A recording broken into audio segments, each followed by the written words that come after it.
Alors on va bosser sur un exercice de chimie qui est un très bon exercice bilan, ok, pour réviser pas mal de choses. C'est un exercice sur le chapitre synthèse en chimie organique. Donc forcément quand on fait de la synthèse, on va faire du calcul de quantité de matière, on va faire du tableau d'avancement, on va avoir des concentrations, on va avoir des masses, on va travailler avec des masses volumiques, on va travailler avec plein de choses en vérité, mettre plein de formules en relation, je veux dire, pour pouvoir accéder en général au rendement. L'exercice que je vais te proposer, effectivement, il s'agit de calculer un rendement.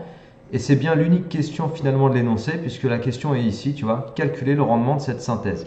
Alors on est dans une synthèse, donc c'est la synthèse de l'acide benzoïque, ok, par oxydation du benzaldéhyde par le permanganate, donc en plus de ça, voilà, on a une oxydation.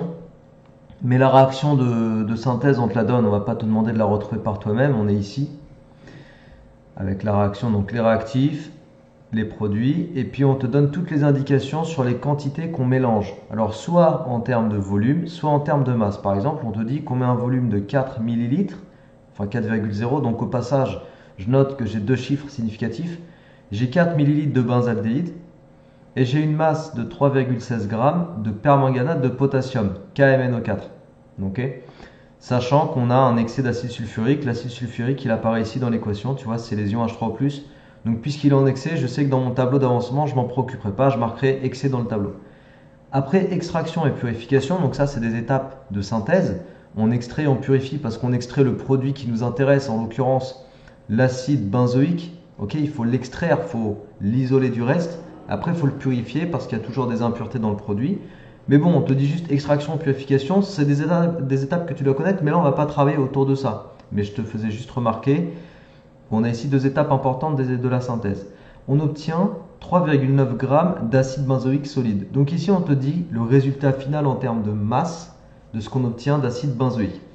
Et après on a tout un tas de données qui figurent ici. Okay, on a pour chaque espèce sa formule brute, sa masse molaire et sa masse volumique en grammes par centimètre cube. D'accord, on est en grammes par centimètre cube.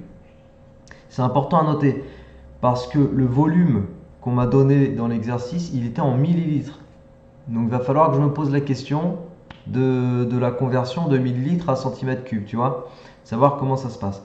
Donc on a toutes ces données et on nous demande de calculer le rendement de cette synthèse. Alors, je regarde, je me mets un petit timing sous les yeux parce que je pense que je vais faire la vidéo en deux parties, à mon avis, parce qu'il y a pas mal de choses qu'il faut que je t'explique, hein. Il y a plein de petites subtilités, il faut construire sa démarche de façon autonome, donc forcément on va mettre un peu de détails.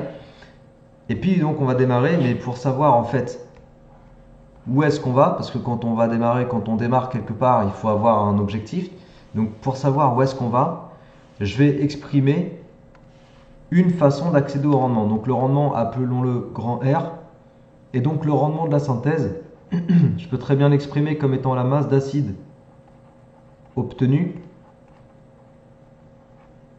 divisée par la masse d'acide que je pourrais obtenir en théorie. Ok, voilà, on pourrait très bien définir le rendement de cette manière-là. La masse d'acide obtenue, je l'ai, 3,9 grammes. Donc aucun problème pour ça, 3,9 grammes. Donc finalement, je démarre l'exercice avec quel objectif en tête? Mon objectif, c'est d'établir la masse d'acide théorique que j'aurais pu obtenir dans le contexte de cette équation de réaction, ok, de cette réaction. Donc première chose, j'ai fixé mon objectif. Mon objectif, c'est d'arriver à déterminer cette masse. Voilà, objectif, tu vois. L'objectif est fixé. Maintenant que j'ai fixé l'objectif, je vais regarder quelle formule je place dans ma caisse à outils pour aller faire mon bricolage. Donc, première formule classique, quantité de matière égale masse sur masse molaire. On va probablement être amené à utiliser ça. J'ai une formule aussi en rapport avec les concentrations. Pas sûr qu'on en ait besoin, mais je la marque. Peut-être qu'on s'en servira pas. Il y a une histoire de masse volumique. Une histoire de masse volumique, alors rappelons que la masse volumique d'une espèce, c'est égal à sa masse divisé par son volume. Ce qui me donne accès à quoi? Ce qui me donne accès aussi à la relation masse égale masse volumique fois volume. Ça veut dire finalement que si je te donne la masse volumique d'une espèce et que je te donne aussi son volume, c'est comme si je t'avais donné la masse utilisée. On est d'accord? Par contre, il faut bien parler dans les bonnes unités. Par exemple, dans notre cas de figure, on a dit que la masse volumique, on m'a dit dans le tableau que c'était des grammes par centimètre cube. Et on m'a dit que les volumes, c'était des millilitres. Ah, il y a un problème ici. Centimètre cube, millilitres. Donc maintenant, je vais me poser la question, je vais me poser la question, moi il faudrait que ce soit des centimètres cubes en fait. Ici mon volume il faudrait qu'il soit en centimètres cubes de façon à ce que je puisse avoir grammes par centimètre cube fois centimètre cube. Du coup il me reste quoi? Du coup il me reste des grammes, ok, pour la masse, et ça ce serait génial. Donc la question que je me pose, c'est comment je convertis des millilitres en centimètres cubes. Alors pour convertir des millilitres en centimètres cubes, moi je pars toujours d'un truc, le truc dont je me souviens, je pense que ça fait peut-être depuis le collège que je me souviens de ça, tu vois. Mon truc de base pour passer des volumes, on va dire en litres au volume en cubique, c'est de me rappeler que 1 litre, c'est l'équivalent de 1 décimètre cube. Voilà, moi perso, c'est ça mon truc de base. Autour de ça, je construis toujours mes conversions quand il faut passer des litres au cubique. 1 litre, c'est 1 décimètre cube. 1 litre, c'est combien de millilitres? 1 litre, c'est 1000 millilitres, tu vois. Et 1 décimètre cube, c'est combien de centimètres cubes? 1 décimètre cube, c'est 1000 centimètres cubes, ok? Dans ton tableau de conversion, si on devait repasser carrément par là, chaque colonne, donc décimètre cube, centimètre cube, etc., est divisée en 3 sous-colonnes, d'accord? Donc si j'ai 1 décimètre cube, je complète dans mon tableau, ça fait 1000 cm3. Donc tu vois, un petit rappel sur les conversions, mais ça fait pas de mal au passage. Je sais que les conversions, c'est un truc qui peut faire blocage, donc voilà, autant rappeler 2-3 petites idées. Donc si 1000 litres sont équivalents à 1000 cm3, bah du coup, en fait, j'ai un rapport direct, 1 millilitre est équivalent à 1 cm3. C'est génial. Voilà, parce que le volume qu'on m'a donné dans l'énoncé, tu te souviens, on m'avait dit que le volume, c'était de benzaldéhyde, ça valait 4,0 millilitres. Bah, du coup, je peux considérer que le volume, alors je vais écrire volume benz, ok, chaque fois que je mettrai benz dans la rédaction, ce sera benzaldéhyde. Le volume de benzaldéhyde initial, je vais l'appeler V0, celui que j'utilise au départ, 4,0 millilitres. C'est comme si j'écrivais 4,0 cm3. Parfait. Donc maintenant, je vais pouvoir utiliser ce volume dans cette formule. Et la masse volumique de benzaldéhyde, je la connais. Tu vois, la masse volumique de benzaldéhyde, je regarde le tableau. Benzaldéhyde, masse volumique, 1,05 g par centimètre cube. Hop. 1,05 g par centimètre cube.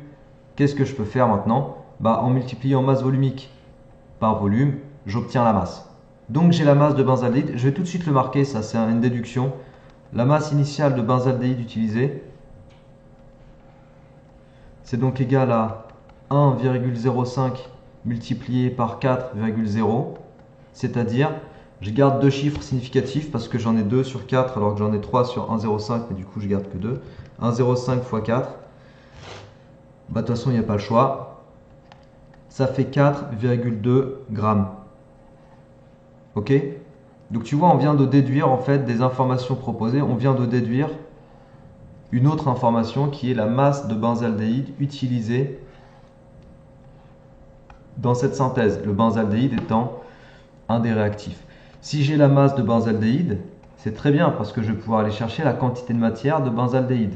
La quantité de matière, c'est la masse. Le petit 0 signifie état initial, d'accord? Le départ, le démarrage. Donc, quantité de matière égale masse sur masse molaire. Est-ce qu'on a la masse molaire du benzaldéhyde? Vérification. Benzaldéhyde, masse molaire 106 grammes par mol. Donc 106, on l'a. Donc la masse c'est 4,2 grammes. La masse molaire 106 grammes par mol, c'est parfait. Je garde deux chiffres significatifs. La quantité de matière initiale de benzaldéhyde est environ égale à, alors 3,9 avec deux chiffres j'arrondis, ça me fait 4,0 fois 10 puissance moins 2 et on parle en mol. Donc tu vois, c'est vraiment intéressant de détailler au fur et à mesure ta recherche. Qu'est-ce que je suis en train de te montrer ici? Parce qu'en même temps, tu vois, je ne fais pas juste une résolution. Je suis aussi en train de t'apporter de la méthode, une méthode de travail. Ce que je suis en train de faire ici, la façon dont j'ai présenté, tu vois que c'est un petit peu, ça partait bien et puis après c'est parti un peu dans tous les sens. C'est à ça que doit ressembler ton brouillon en fait. Tu vois, un brouillon, une zone de travail, une zone de recherche quand on est sur un exo, ça ressemble exactement à ça. On met les points importants qu'on connaît là, donc je suis parti avec 3 formules que je connaissais. les formules de base, on va dire, dans ma caisse à outils de physique-chimie. Et puis après, je suis allé dérouler ce que je pouvais marquer en fonction de l'énoncé, en me posant les questions sur les unités, en faisant un peu de conversion, en commençant à faire un peu de calcul, en m'interrogeant sur le nombre de chiffres significatifs. Et puis au fur et à mesure, tu vois, j'ai deux résultats importants, notamment, et je vais l'encadrer en rouge parce qu'il est plus important que l'autre, celui-là. De toutes les informations qu'on m'a fournies dans l'énoncé, j'ai réussi à extraire la quantité de matière initiale de benzaldéhyde utilisée. Et pour faire ça, je suis parti du volume et des informations ici sur masse volumique, masse molaire. Ok? Donc c'est vraiment important de procéder comme ça. Je regarde mon timing. Allez, je vais continuer encore quelques minutes pour la première partie. Pour t'expliquer, en fait, on va travailler autour du permanganate de potassium, KMNO4 maintenant. Donc je vais m'intéresser au réactif KMNO4. Et après, tu vois, dans la deuxième partie, je te montre tout de suite, on travaillera autour du tableau d'avancement. On ira chercher le Xmax. Ok, mais pour avoir le Xmax, il faut vraiment que j'ai les quantités de matière initiale des deux réactifs intéressants, donc le KMNO4, enfin MNO4- du coup, et le benzaldéhyde. Une fois que j'aurai trouvé le bon Xmax, je pourrai déterminer la quantité finale d'acide benzoïque et à partir de là, sa masse finale et donc le rendement. Ça, on fera ça dans la deuxième partie. Donc là, pour l'instant, je vais juste m'intéresser, avant de finir la première partie de la vidéo, je vais m'intéresser au réactif KMNO4. Alors KMNO4, tu vois, c'est pas MNO4-, c'est KMNO4. Hop, quand je vais mettre la poudre dans le liquide, en fait, ça va effectivement se dissocier. Donc tu vois, on est en solution aqueuse, là partout on te précise qu'on a du aqueux, là en tout cas, là aussi, là aussi. Donc ça va se dissocier, ça va se dissoudre. On est sur une dissolution. Mais moi, c'est KMNO4 qui m'intéresse et lui, c'est mon soluté. Tu vois, c'est le soluté. Je peux tout de suite m'intéresser à l'équation de dissolution. Quand tu mets KMNO4 en dissolution, ça te donne K plus MNO4-. Ça veut dire que 1 mol de KMNO4 te donnera 1 mol de MNO4-. Donc finalement, chercher le nombre de moles de KMNO4, ça revient à chercher le nombre de moles de MNO4-. Mais ça, je veux que ce soit très important, enfin je veux que tu le comprennes, et pour moi c'est très important que tu le comprennes, parce que tu vois dans le tableau, on te donne l'information sur KMNO4, on te donne la masse molaire. Moi, quand j'étais au lycée, il y a un truc, je sais que c'était une question pour moi à chaque fois, justement au niveau de ces dissolutions. J'arrivais jamais à comprendre pourquoi, si je parlais de MNO4-, pourquoi j'avais besoin de prendre le potassium dans la masse molaire. Tu vois, c'était un blocage pour moi. Aujourd'hui, je te l'explique parce que c'est pas un truc, on va dire, personnellement, chaque fois qu'il y a un petit point d'interrogation comme ça dans ma tête, ça reste, ça m'embête. J'aime pas les points d'interrogation. Du coup, je les évacue. Et là, je vais t'expliquer comment évacuer ce point d'interrogation. Et donc, la première chose à comprendre, c'est qu'au moment de la dissolution, 1 mol de KMNO4 te donne 1 mol de MNO4-. Donc, du coup, je répète, chercher le nombre de mols apportés de KMNO4 revient à trouver le nombre de mols utilisés de MNO4-. Tu comprends? Donc, c'est pour ça qu'on raisonne avec le potassium dans la formule de la masse molaire. Parce que la masse du soluté, donc MNO4-, c'est le soluté, je te rappelle. La masse initiale du soluté, attends, je vais écrire comme ça. Le M0 soluté, donc je répète que KMNO4 c'est le soluté. La masse initiale du soluté c'est égal à 3,16 grammes. C'est le 3,16 qui donne dans l'énoncé. Okay, donc on a la masse initiale, 3,16 grammes. Du coup, la quantité initiale du soluté, KMNO4, c'est sa masse sur la masse molaire de KMNO4. Et c'est normal de prendre le K, en compte ici. Donc 3,16 sur, et donc pour permanganate de potassium, c'est 158, la masse molaire, elle est ici, divisée par 158. Ok, 3,16 divisé par 158, on va garder 3 chiffres significatifs ici. Merde. 3,16 divisé par 158, on a 2,00 du coup parce que c'est 2 10-2, donc 2,00 10-2 mol, on parle en mol. Donc ça c'est la quantité initiale de soluté. J'en déduis que la quantité initiale de MNO4-, c'est également 2,0 fois 10 puissance moins 2 mol. Voilà. Parce que, je le répète encore une fois, dans la dissolution, avec l'écriture de la de l'équation de dissolution que j'ai mis ici, 1 mol de KMNO4 te donne 1 mol de K+, et 1 mol de MnO4-. Ok, c'est du 1 pour 1. Donc, si j'ai utilisé 2 10-2 mol de KMNO4, j'obtiendrai 2 10-2 mol de MnO4-. Donc, j'ai la quantité initiale de MnO4-. Et donc, dans mon tableau, on va juste commencer à le remplir avant de terminer. Alors, ici, on est en excès. Ici, donc là, c'est état initial, état final. Ici, j'ai N0 benze. J'ai pas envie de réécrire le C6H5, etc. Là, j'ai N0 MnO4-, 0, 0. Et puis là, je m'en fous ici. De toute façon, moi, ce qui va m'intéresser, c'est surtout là, l'acide benzoïque. C'est cette colonne qui va m'intéresser. Le reste, je m'en fiche. Ok, cette colonne et puis les deux premières là pour chercher le réactif limitant. Et donc, bon, autant aller au bout et je chercherai le réactif limitant en deuxième partie. À l'état final, pour le benzaldéhyde, j'ai N-benzaldéhyde moins 5X max. Donc pourquoi 5? Parce que c'est le coefficient stoichiométrique qui apparaît dans l'équation. Ok. Et puis pour le MnO4-, j'ai N0 MnO4- moins 2x max, donc son coefficient stoichio qui apparaît dans l'équation. Voilà. Donc comme je te l'ai dit, ah oui, et puis pour l'acide benzoïque, on en produit 5x max. Pourquoi 5? Parce que c'est le coefficient stoichiométrique qui apparaît dans l'équation. Donc comme je te l'ai dit, le but de la suite, ça va être de déterminer la valeur de x max, ok, pour pouvoir ensuite établir la quantité de matière finale de l'acide benzoïque.